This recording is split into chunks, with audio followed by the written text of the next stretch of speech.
That's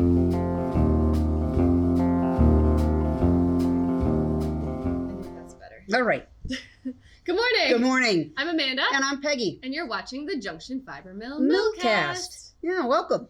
Our shelves look very bare behind us because we had the terrific New England Farm and Fiber Festival this weekend. You and I were not there. Yes. You had kids, and my back was not going to be able to do the car drive, so our marvelous staff person, Elise, manned the booth. And thanks everybody for going. It was a great. We had Elise came in this morning a little on the tired side. Yeah. But it sounded like it went really well. Yeah, and in a new location as well. Yeah. So we've done that festival in the past. It's always been fun, but I can't even picture it because I wasn't there at the new Center for the Arts. Yeah. But yeah, so sorry if anyone was like hoping to talk to Peg or myself and we weren't there. Yeah. This was a new thing for us. Yeah. We just decided rather than cancel on the whole thing, Right. that we would still bring the yarn and that we would delegate. Hey, and Randy and Wayne, thanks again for the pastries. You guys are nuts. They made their way back to the mill and we're excited. So how was your weekend? It was good. I kind of like repeated a bit of what was working for me last weekend. Yeah. So I went to the Woodstock Athletic Club, did a little swim, did a little yoga. It was very nice. It was wicked cold again this weekend. Yes, it was. I'll show a picture. On Saturday, we were brave enough to load up the kids and we went to Lake Maury for a loop around the skating rink because it was so it's not a skating rink, it's a lake. Not a rink. Yeah, it's like a couple miles around that thing. It's so very cool, but it's so cool. But so we had the kids in the bike trailer, right? Which so it looks like one of those like pull behind bike trailers, but you can use it to jog with. So we just had the jogging setup, and then Cody like skated with the kids, pushing them, and I just sort of skated, and they were cozy in there. And let's be clear, you are a very good skater. I used to ice skate regularly. That was like my sport growing up. Yeah. But now it's like a lake and I'm renting skates because I'm still like a little precious about my figure skates because they're like $1,000 back in the 90s, right? Okay. So I'm early and you don't want to get them nicked up? No, because part of me is like, well, I'm going to need them for when I compete again. Oh, stay tuned. Okay. All right. When Maeve becomes a figure skater and I got to coach her because I'm so good. But it was so cold. It was freezing. My understanding is ice can get so cold that you actually, when you go to try to turn, there's no friction and you kind of keep going. And maybe that's what it was. I was blaming, so I actually rented Nordic skates. I don't know if folks have ever seen these. You can use the same boots you would use to cross-country ski. Oh. And the blade clicks into the toe part. Oh, okay, cool. It's I don't know the lingo for what kind of binding it is. But anyways, you click the blade in and the heel is loose. Yep. And so they look a bit like speed skates. All right. And Cody and I just rented them. We thought it was fun. Yeah. But yeah, I blamed the blades for being dull at the rentals because it just like could not get purchased. But it might have just been that the ice was so cold. Okay. Quick story. Okay. I went to Carleton College in Northfield, Minnesota, and I was there one year when it was our freshman year, when it was the coldest in record. With the wind chill, it got down to negative 100. Yeah. I was taking outdoor skating. So right there, and we were told, be very careful because when the ice gets too cold, skating is all about creating friction with the blade and the ice. Yep. But if it's so cold and there's no friction, it's just hard as a rock. You can't turn. And I can remember going to turn because I was an okay skater, and I went right through and landed in a snowbank, and they were like, "Yeah, there's no friction." And I think you could have that's definitely what it was. So it was, it was a leisurely time around, and we made it around. It was on the way there.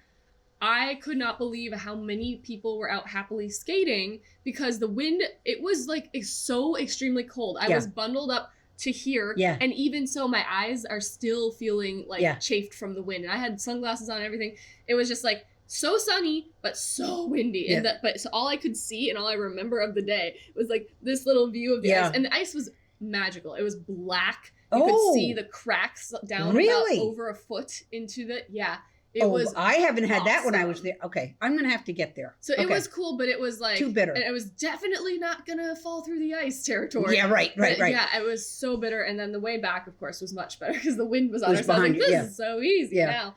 And then Lewis started crying because he was hungry. And the dang stroller cover is like, just a quick gripe, they made it impossible to take this thing on and off because it's so tight. Yeah. And so when you take off like one of the corners of the things, if you have cold hands or even if you don't, it cannot go back on. So anyways, he was grumpy, so we bailed after one loop. But so while you were on the ice freezing your ass off, Todd and I are in the barn because we've got jackets on the sheep. I'm going to show you a picture.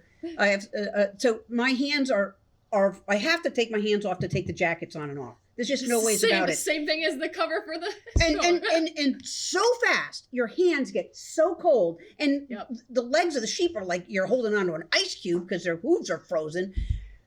Anyway, we had sheep are fine, folks. The sheep are fine, and I'm fine. But what's so funny is, so you'll see the sheep with the couple you might see, they have brand new jackets on them. But there was we got this random phone call from someone saying, "Hey, we have a Christmas tree. Can we come bring it by the farm? We're looking for goats." I said, "We don't have goats. We have sheep. But yeah, you can bring." So they dropped off their Christmas tree. We had given our Christmas tree. We threw this thing over. They ate it. Oh, in like it's minutes. Like a cartoon. It's like it was stripped of the little pines. Yeah. It was hilarious. I know our neighbors all bring theirs over too. I'm like, please be careful. You have every last ornament off. That would be very bad. Yeah. But yeah, the sheep love it. Yeah. I don't know if anyone caught it in a Millcast a few episodes ago. One of the intro videos was of the sheep eating the tree, and I didn't address it later on at all. Yeah, I have to show you a picture though that a neighbor took. His name's Jerry, and from time to time he gets his drone up there. Now, how he got that drone up there in that bitter cold weather, but take a look at this is my neighborhood.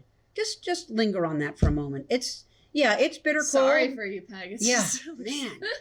Yeah, I my line is always if I take these views for granted, shoot me. Yeah, seriously. I mean, I feel the same actually. So a little Vermonty anecdote. I was going to that Woodstock Athletic Club, as I mentioned. Yeah. And the drive there is gorgeous. Yes, it is. Especially when the sun's coming up. It was negative something, so the steam off the river. Yeah. Just like magical. I'm getting over Pomfret, Vermont, which that's like up where we bring our retreat folks for dinner. Yeah. That neighborhood is just like rolling hills. And when we got a fresh snow and you got the purples and the oranges, it's just like beautiful color. Anyways, I make it to the inn.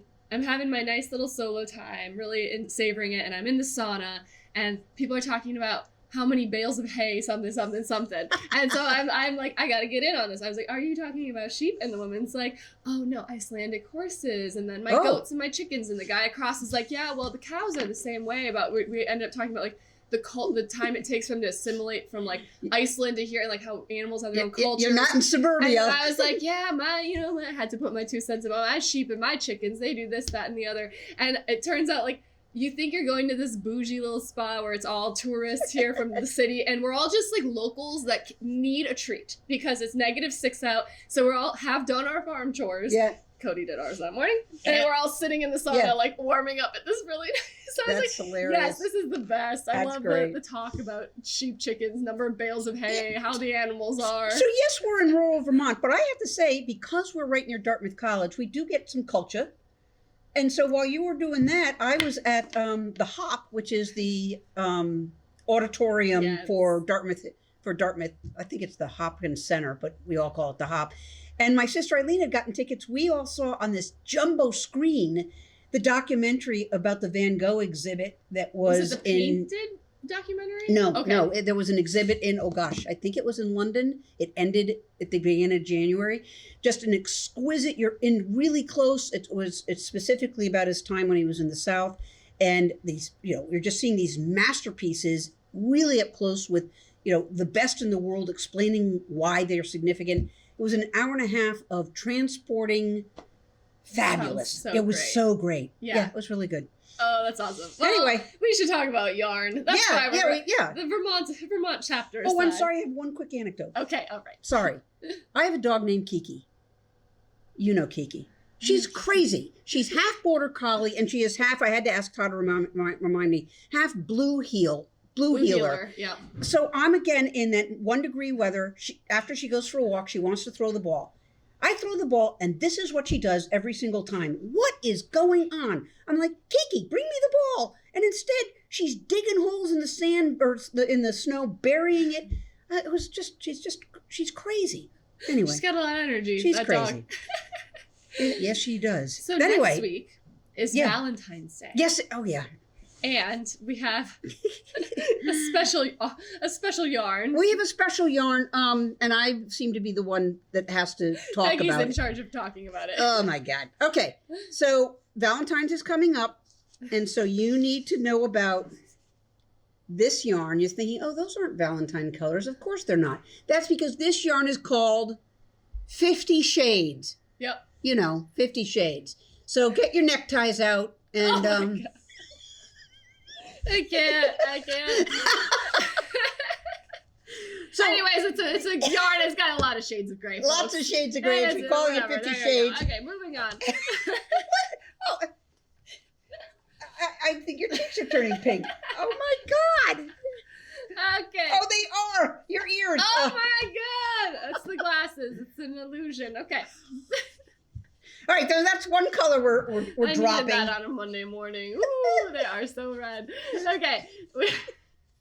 Oh my God. I can't talk. Okay. I have to say, when we were doing a little video, Elise wanted me to do a I've seen video. that. I could hardly watch the video. Yeah, but meanwhile, my husband, now I'm going to turn red. He's wearing headphones. He's not hearing anything, but I'm like, I don't want Todd You're hearing me. crying. I don't want Todd hearing me promoting 50 Shades anyway. Okay. Yeah. It's really a lovely yarn. And Yeah. it's a close cousin to our second winter. It's just a little bit more Blended. on the gray. On the gray. It's a, And it's DK. yeah, it's DK, and it's a limited run. I don't know Yeah. that we'll have this one around forever. So if you like, I mean, it's also giving very like Valley Fog vibes. It's just like a nice, Yeah, without well, the there's color. without the color. Valley Fog, but like desaturated. Yeah, the Valley Fog shot in black and white. Yeah, Yeah. 100%. Those Oh. names were just too long. Yeah. Okay. I'm loving this. Me too. This is called Enchanted Forest. Enchanted Forest, and it's just so yummy. This is a cousin to late October. Frankly, this is late October, but we cannot figure out where the blue came from. Yeah. It was like this fabulous accident. It is fabulous, and we are trying to repeat it. But We did. Oh, we did. Oh, so we can. There it is this over in there. The permanent record. This is in the permanent. Okay, We're so still not sure how we do it, but yes, it is going to be permanent. Enchanted Forest, and it is really yummy. Like, if you love earthy, natural, like remind you of just like a beautiful walk through a forest, this is your yarn. I love like. But the little accent of Coniferous blue. green. I think that's what the blue is doing to it. Like, I don't know if you can, there's just some lovely greens. There's some blue periwinkles. Yeah. Really, really rich, lovely browns. And of course, like the fern greens throughout. So this Enchanted is lovely. Forest. And it's also available starting on Tuesday. Tuesday at 10 o'clock Eastern time. As is our norm. Yeah. Okay. So that's exciting. Yeah. You got something for us. Yes, I do. It was so long ago now, and even discussing it this morning feels so long ago now. From time to time, we record interviews to sort of take you places. Yes, and we decided today would be a great time to take you up to Burlington, Vermont for my visit to Fourbital Factory. I talked about this before the holidays. I had come back with this beautiful red shirt that they made, but they are a sewing factory, among other things. Can you say their name again? Yes, Fourbital. It's like four, like the number 4, Bital. Fourbital Factory. Fourbital. Okay. They've been around since 2021, and I got a chance to go up there because I love to see other local manufacturing, and met with Carey Strobeck, who is the the founder and creative director. Carey, thank you so much for being on the Millcast today and inviting me to your beautiful space in Burlington, Vermont. Where am I right now? Thanks, Amanda, for thinking about us. So you're in Burlington, Vermont, 750 Pine Street. We're in the Lake Champlain Chocolate Building. We are in the north side of the Lake Champlain Chocolate Building. Right now, you're in our retail space. You can see behind us is our education center, which we call Continuing Thread. And this entire... It's Thank you. T-H-R-E-A-D, but you have no the logo, you can... Yes, Continuing Thread ED. ED, no E-A-D. No A. Got it, yes. You are in Fourbital Factory. So Fourbital Factory is about 12,000 square feet. Sectioned into the retail. It's spacious. Thanks, yeah. Beautifully laid out. I just got the tour, and you're going to see some of the clips of that as we chat. But it is just like full of light, totally not what you picture when you think of like a sewing garment factory. Yeah, and that was the vision. I mean, you're in this space that you can look in, see that there are people actually learning how to, this entire trade, and then you can see into the factory floor. Total transparency. So what's your goal with this business? Why'd you get it started? You're about 3 years into business so far. What's the whole idea? Well, I think if you look good, you feel good. And I was an athlete, and I always was inspired in the 90s by female athletes that were really starting to become more fashionable while they're having fun. So I always wanted to start a clothing line that you could wear to work, but you could also like hike in. Mm-hmm. So that was really the foundation of it all. And then as I was designing things, I thought, I'd love to have it made locally. And then poof, decided to, start the factory and the manufacturing here as well. Yeah, and now, like you mentioned, there's a couple different things that are going on in the business. You've got your education, your manufacturing, you're fixing up sewing machines as well. So how does that all sort of play? We kind of have 4 entities, yeah. So Continuing Thread is a 501c3 nonprofit, and then we have our own brand, which is called Fortitude, 4T2D. And then, as you can, hear, Fourbital Factory has the number 4 too. I am a mom of 4. When I read that fun fact, I was like, we gotta bring that into it. As everyone knows, I'm also a mom of 2, and so it's... So I got the 2 in there for you. Yes. Yeah. Fortitude. Yes, there you go. But yeah, it's not easy to name a clothing line. No. And if you want to trademark it globally, yeah, that's also a challenge. So we have our own clothing line brand, and right now we are mostly focused on manufacturing for our own brand. However, within our beanies, we do beanies for other brands. So tell me a little bit about the beanies, since we're standing right by them. Yeah.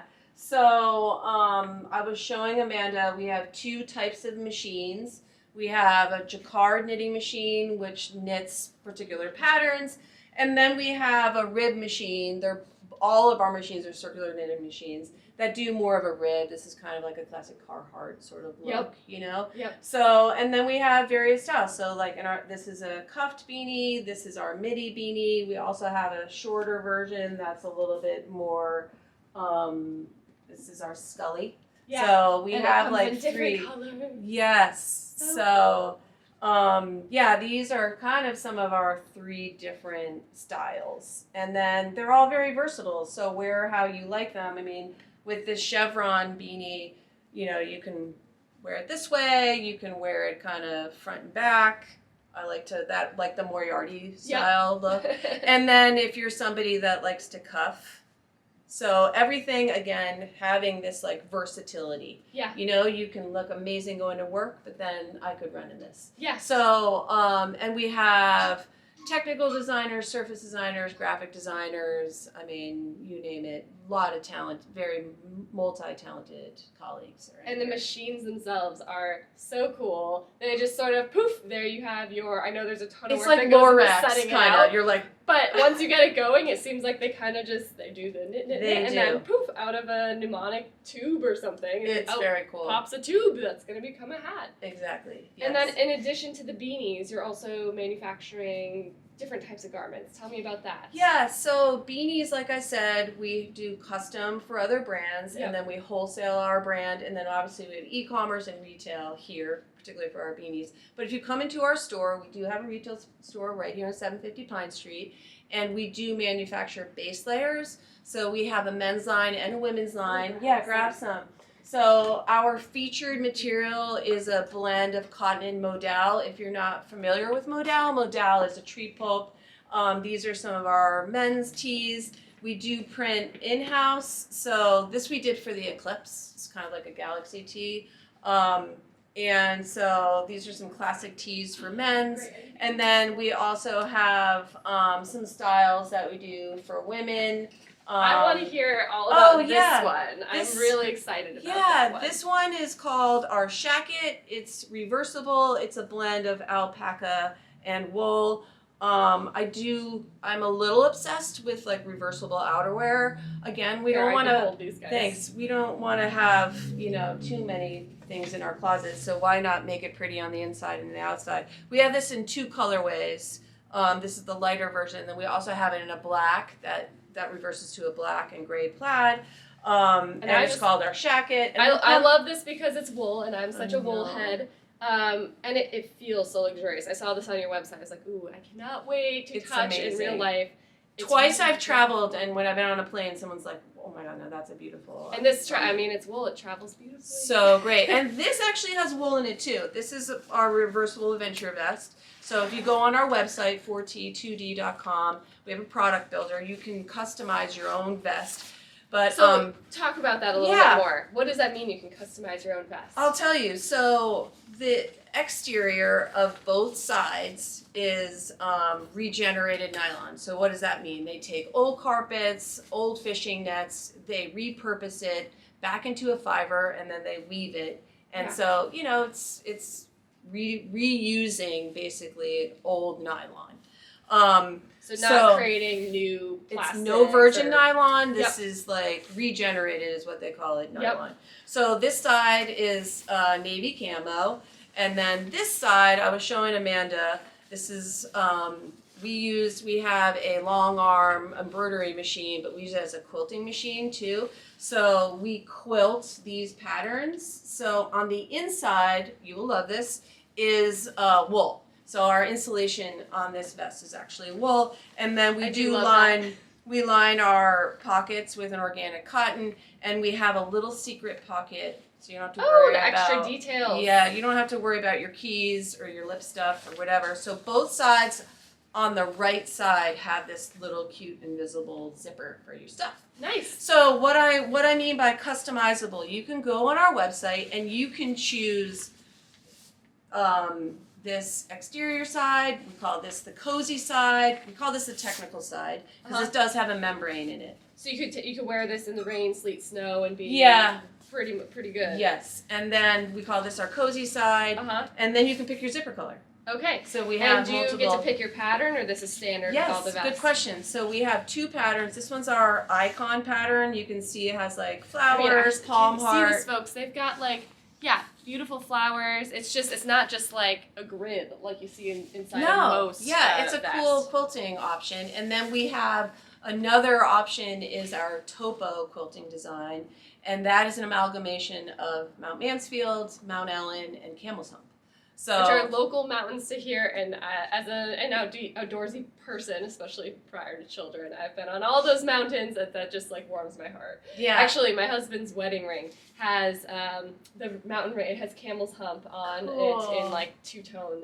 Anyways. Very cool. I love to see you bringing sort of a local. We have the topo in beanies as well, and we have a cool. This is one of our top sellers. We've got some Vermont beanies. Yeah. And then we do have beanies in the topo design as well, but yeah. So I'm curious to hear, as far as business goes and sort of manufacturing small as you are doing here, what do you see as some of the most challenges and opportunities for a business like yours? Yeah, I think, and maybe the world will change, but the greatest challenge is just price, right? We try to provide a space that's, pleasurable to come to every day. We have plants, we have windows, we have natural light everywhere. Everybody is multi-trained, so we don't have somebody that's making a left sleeve their whole life. But, competing with other brands that manufacture other places and, just competing in cost. So part of the vision here was to educate a consumer. Please support us, because look at what you are supporting. These are very talented, innovative, individuals who are architects, and it's just like building a building. It's construction. Yeah. So, and we have to wear clothes every day. So, we kind of have to. Yeah. So appreciate, the work and thought and engineering that goes into what we wear every day. Out of curiosity, how did you get into this? So, again, I was, an athlete, and I always like to look good. I was an educator for quite some time. Okay. So hence the education part. I have a master's in education, and then I also have an art degree. Okay. So I kind of morphed all of my passions together. And after some of my kids were a little older, or actually I've had this in my mind, and I said to my husband, you know, later I'm going to do this. So here we are. So this is your first fashion textile career. Yes, and definitely this is a lot about building a team, and everybody comes together with their skill sets and their amazingness, and I cannot do this alone. Yeah. This is like all of us working together, and we've done a lot of research and development, and now we're really excited for 25-26 to be shifting into a little more production and manufacturing. Yeah. Which our beanies can offer more machine than human labor. And I think that is the future of, you know, small brands. So if we want to compete, but I don't know. We'll see what happens. Well, I wish you all the luck in the world. This is so incredible. Thank you so much for showing me around and agreeing to show our Millcast listeners as well. Thanks for thinking of us, Amanda. Yeah. Thanks for finding us. Great. Enjoyed it. Who would have expected that up there in Burlington? Yeah. Very cool. So cool what they're doing. And they have a lot of projects that they're working on between all the hats and the trainings and the the classes that they're offering. It's a very, very cool project. And I wish them all the luck. Go check out their garments. They've got stuff on sale online as well. That's fantastic. Well, I think that's we got a couple little announcements. Well, I have something I'm knitting, but also I wanted to say we decided to move up our ticket launch date for Millapalooza.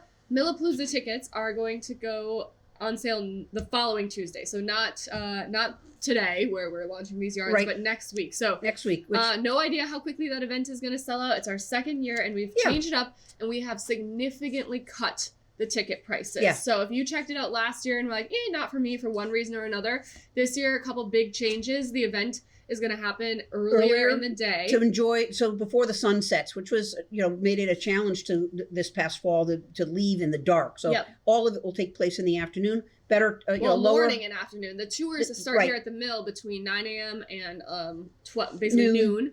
And then it's over to the farm. But we'll give you more details. But I just want to let you know in case, because they could sell out right away. I'm not sure. So make sure to set your a notification on your calendar for the following week, which is the 11th? That could be it. February 11th, I think. Anyways. Yeah, don't... remember to check out Millapalooza tickets. And then... And then the other is, in case we mentioned it here on the Millcast, we decided to move the Corriedale Confetti launch by 1 week as well. So because we're still processing it. You know, it just we're a small mill and we're working it as fast as we can, but we're not certain it can be ready for next Tuesday. So it'll be the fall. It'll be the following. We'll let you know more about that. We switched the Millapalooza with the Corriedale Confetti. Yes, we did. That's what we did because we can. We can. Yes. We want All right. To let so what are you knitting? Very slowly, still. Good. What is it called? Sorry, let me reference my pattern. It is Petite Knit, the Stockholm Slipover V-neck. I've done the regular one before. And I'm now on to the shoulder, so you can get a sense of how the knitting is. I'm making this out of our 3-ply pick-up twist. So this is the upper back here. Yep. Just, stocking it. Looks lovely. And then you sort of pick up stitches at the top, and then I'm working my way down. Kind of doing increases now on both sides. And she writes her patterns like they're very, she's very, it's not just like knit, knit, knit. There's like decreases and then increases. So it's really shaping it, I think, hopefully to some nice effect. So working on it, getting there. Good. Yeah, slowly but surely. I knit, guys, I'm going to be honest. I knit like one night a week, 1 hour a week. That's what I have in me right now. And that is fine. I'm still a knitter. I'm still a knitter. I'm still a knitter, even though I'm sitting to do this Millcast. And I'm sitting in a very special way to not have any pain. But I'm not comfortable yet sitting to knit. Have you tried the standing knitting? You could so what I've done at festivals sometimes too is I'll put this, probably not this basket because it's a little heavy, but you could do like our little we will rock you bags if you're doing a small project. That's the thing is I'm trying to finish my son-in-law's sweater. The sweater doesn't work. You got to get into socks. I got to do his sleeves. No, I got to get the sleeves done. Switch to a sock. No, I got to get the sleeves done. I've got a car ride coming up. We're going to be going to visit them, not in Portland, but over in New Hampshire. And I'm hoping on that drive I can recline in it. But anyway. Oh, so you recline in it when you're knitting. Interesting. Well, we're going to see if I can in the car. Okay. Yeah. All right. Sounds good. We've got an open house though coming up. Yes, it'll be the weekend after this one. Anyways, Yeah, the February 15th. February 15th, that's a Saturday. So if you've been sort of wanting to go to an open house, but it's been on the weekdays, mark your calendar for February 15th. Yep, and we, for this one, are going to offer our locals to come and look through our seconds pile. So what we normally stuff in our surprise bags, which sold out, they always do. And when we say seconds, it's not that there's anything wrong with them. It's not like they're broken. It's, like defective. It's just almost all of them are just small skeins. We've small got some skeins that have like a couple more knots than is our usual. Yes, but they're just not ones we can offer as online as a full so we don't skein. Label them, and some of them are just like really funky colors. This is true. So anyways, we're going to be selling those sort of by the ounce or gram or whatever. We'll figure that out. So come and fill a bag yourself. Yeah. So if you can make it to the open house, you can do that. There you go. And what else have we got? Is that I've got to say what I'm wearing. Yeah, I'm very curious. You did not knit that. No, I did not. This is my birthday present from Todd. Your birthday's this week. My birthday's this week, so we don't wait to open on birthday. I was gonna say, it's not there's a very cute shop in Woodstock called Elevation, and we went there together and picked this out. It's kind of colorful. I like the colors. And I'm wearing another petite knit. This is the mod tee, which I love, and I made it long sleeve because it turned out to be too warm for a t-shirt, and I just love it. And I wear it on days that I'm not gonna see Lewis right away because I cannot have him spitting up on this sweater. Understood. So I put it on after I depart from him, and I'll take it off before I get him back. There you go. All right. Have a great day, you guys. Yeah, stay warm. Bye. Bye-bye.